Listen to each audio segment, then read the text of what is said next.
porque sabia que não seria reeleito senador, sabia, né? Aí veio o Plano Real e mudou a história. E ele, de deputado federal provável, seria eleito, virou presidente da República. Então uma história assim, surpresa. Por quê? Porque o Plano Real ninguém aguentava mais, né? Ele vence 2 eleições consecutivas no primeiro turno, 94 e 98, derrotando o mesmo adversário, o Lula e tal. Quando chega a 2002, se você tem no século XX, vem do século XX uma estabilidade econômica, mas o crescimento econômico foi muito baixo. A década de 90 o crescimento foi baixo. Se você observar, né, observar os dados, o crescimento econômico foi muito baixo. Mas havia um desejo de mudança também. O segundo governo Fernando Henrique foi um governo pior do que o primeiro, né? Além de ter crises internacionais econômicas graves que atingiram o Brasil. Mas foi pior, foi pior. Por exemplo, teve a questão da reeleição, que acabou beneficiando, né? A emenda constitucional que permitiu a reeleição dos cargos dos executivos, tanto no município, nos estados, como na presidência da República e tal. O que acabou acontecendo foi que abriu condições para que um partido que foi criado em 1980, num colégio de freiras, quem diria, acabou numa casa de tolerância, mas começou no colégio de freiras, no colégio Sion, na Rua Maranhão, Higienópolis, que é um bairro de pobre em São Paulo, como a gente sabe.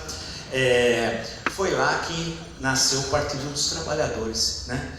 E abriu condições para que tivesse, já tinha perdido as eleições de 89, 94, 98, já tinha perdido a eleição para o governo do estado de São Paulo, em 1982, ficou em quarto lugar ficou Lula, lembrar, né? Ficou Montoro, Reinaldo Barros, Jânio Quadros e depois o Lula para o governo do estado. Então, depois de 4 derrotas, 3 para presidente da República, 1 para o governador do estado, acaba sendo eleito presidente.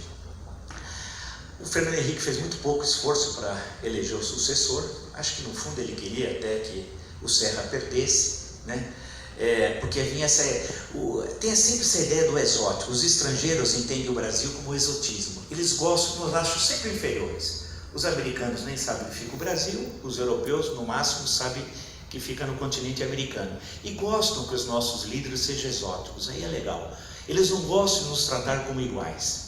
Eles sempre são superiores. É como se o processo de colonização não tivesse terminado até hoje, né? E o Lula é um personagem exótico, né? É ou não é? É perfeito, né? O sujeito exótico. Havia uma ideia de que o PT era um partido moralista, ia moralizar a administração pública, né? A ética, a moral, o respeito à coisa pública, ia combater a corrupção. Lembro daquela propaganda dos ratos comendo a bandeira? Poxa vida, eu não esqueço, né? Na campanha eleitoral, os ratos comiam a bandeira. E quem ia matar os ratos? O PT.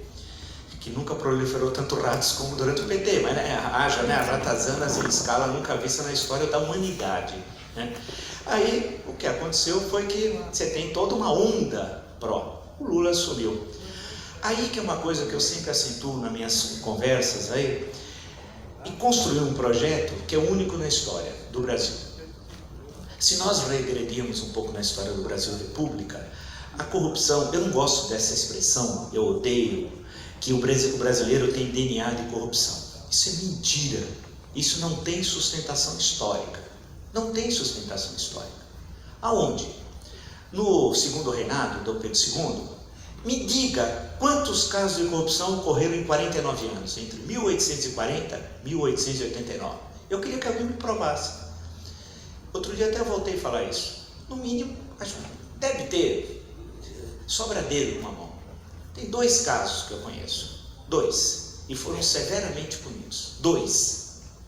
Quando vem a República, 1889 até 1930, a Primeira República, tem algumas acusações que envolvem concessões de portos, ferrovias. Pouquíssimas. A partir de 30, você tem a construção do Estado. O Estado moderno brasileiro nasce com a Revolução de 30. Aí que você tem uma ampliação da estrutura de Estado. Novos ministérios são criados, da educação, do trabalho, etc., né? Uma série de autarquias. Aí você tem uma ampliação da estrutura de Estado. E tem algumas denúncias que vão aparecendo, mesmo no período ditatorial do Estado Novo, 37 a 45. Denúncias envolvendo algodão, etc. Mas pouco. Quando o Brasil se moderniza rapidamente, vale lembrar, que até no século XX, até o final dos anos 70, o país que mais cresceu no mundo ocidental foi o Brasil. Podemos esquecer. Segundo, esquecer que o maior deslocamento populacional no Ocidente, depois da guerra, ocorreu no Brasil. Sem ação do Estado, que é o deslocamento Nordeste, Sul, Sudeste.